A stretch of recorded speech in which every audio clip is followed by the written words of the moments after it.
All right, wonderful people. Welcome back to this wonderful channel where we bring you back-to-back updates and information and city hot. In case you have not joined our social media handle, what are you waiting for?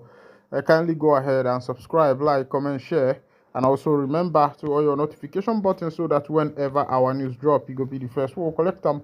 Let's go down to the news proper as it is hot. You don't share for the obodo as Nnamdi Kanu'S lawyer accuses Supreme Court of constitutional violation aiding Nigerian government against IPOB leader. Let's go down to the full detail of that information.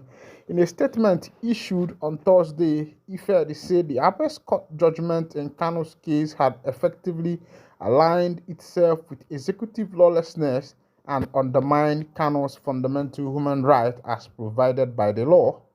Barrister Onyeka Chi Ifedi, one of the lawyers representing the detained leader of the indigenous people of Biafra, Nnamdi, has accused the Supreme Court of committing a jurisprudential suicide and grotesque betrayal of the Constitution by upholding his continued trial despite a previous discharge by the Court of Appeal.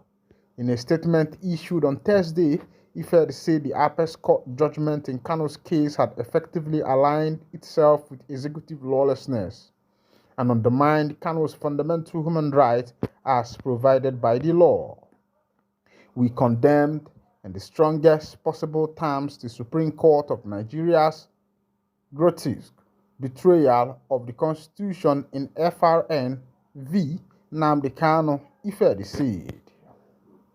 By overturning a lawful discharge grounded in state-sponsored kidnapping, the court has illegally derogated from non-derogable Chapter IV rights, annulled the Constitution prohibition against double jeopardy, and reduced Nigeria's judiciary to an arm of executive lawlessness. Ife argued that the ruling contradicted constitutional protection enshrined in Chapter 5 of the Nigerian Constitution, especially the right to a fair hearing and protection against double jeopardy. The Chapter 4 rights are absolute, he emphasized. Section 49, bracket 2 of the Constitution explicitly forbids any derogation from fair hearing rights. Section 36, bracket 1, the court invented national security exception in fraudulent reliance of the supreme law. According to him, the appellate court discharge of Kanu constituted a final acquittal and should have ended any further prosecution. Section 36, bracket 9 prohibits the trial after acquittal. The Court of Appeal discharge order was a final acquittal, yet the Supreme Court resurrected death charges in service of state impunity, he said.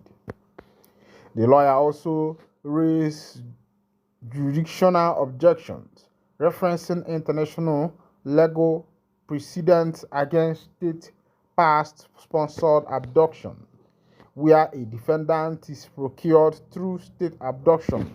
Court lacks jurisdiction. R.V. Host Ferrari Reeds Magistrate Court, Ifedi asserted.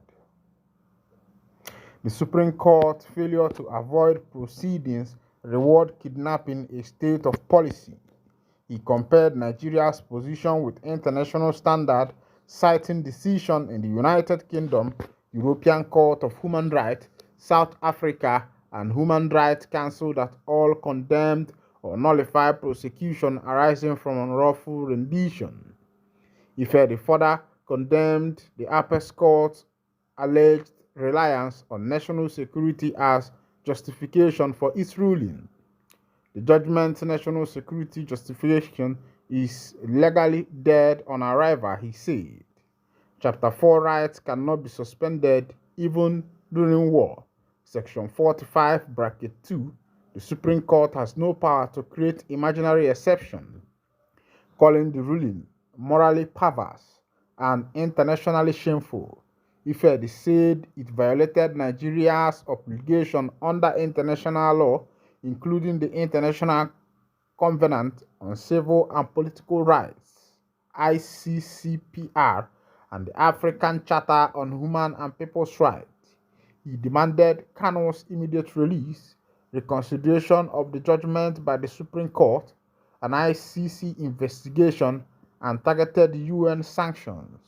We declare the Supreme Court judgments a nullity and demand immediate release of Nnamdi, victim of state kidnapping, and judicial conclusion, Ife said.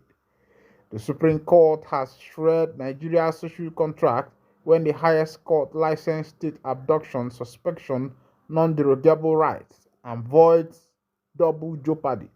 It commits constitutional harakiri.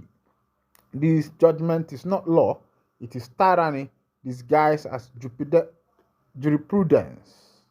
He also called on the international community to treat Nigeria as a rogue state until Mazi Nnamdi is freed and the constitution restored. All right, welcome back. In summary of all those English is that Mazi Nnamdi right has been violated, that the Supreme Court upholding an acquittal judgment is wrong. That is not how it's supposed to be. That the Court of Appeal acquittal of Mazi Nnamdi should be the final judgment against him. That should propel his freedom, and that the international community should hold the NIG government as a rogue until Mazi Nnamdi is released from detention.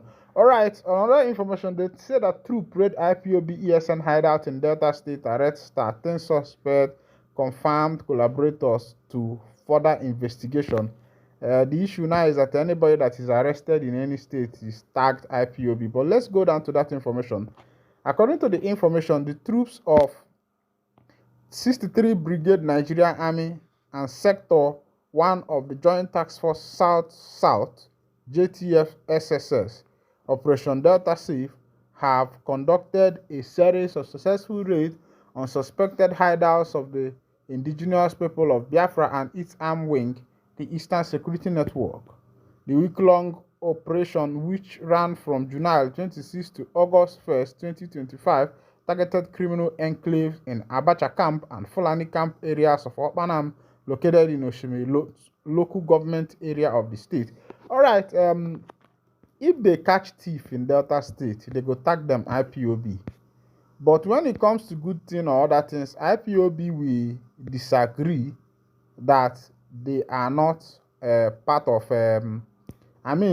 Deltans will disagree that they are not part of Biafra. But when criminals are caught on that side, you see them tagging these people members of the IPOB. You can see the injustice that is being done in this nation, whereby criminals, thieves become IPOB members, while other people are not IPOB members. When it comes to good thing, the state, Delta State, will deny IPOB. But when they catch criminals in their state, their children that are criminals, they will not attack them IPOB. All right, a lot of things are happening, but let's complete that information.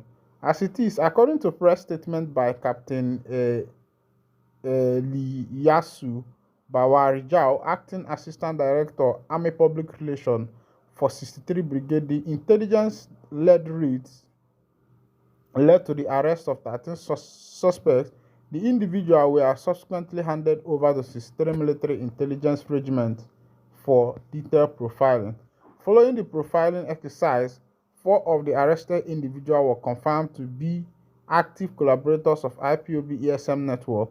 They have been identified as Huzana John, Obasimada Abuchi, Nwamimi Ndoka, and Agui Uchenna. These suspects are to be transferred to higher military authorities for further investigation and necessary action. Another information is when did it become the work of the military to start doing investigation? Are these people not supposed to be handed over to the police to carry out their work? I don't think the work of the military in this nation is to carry out investigation. Meanwhile, this is where I'll be winding down the curtain. And if this is your first time of joining us, kindly go ahead and subscribe, like, and comment. God bless you.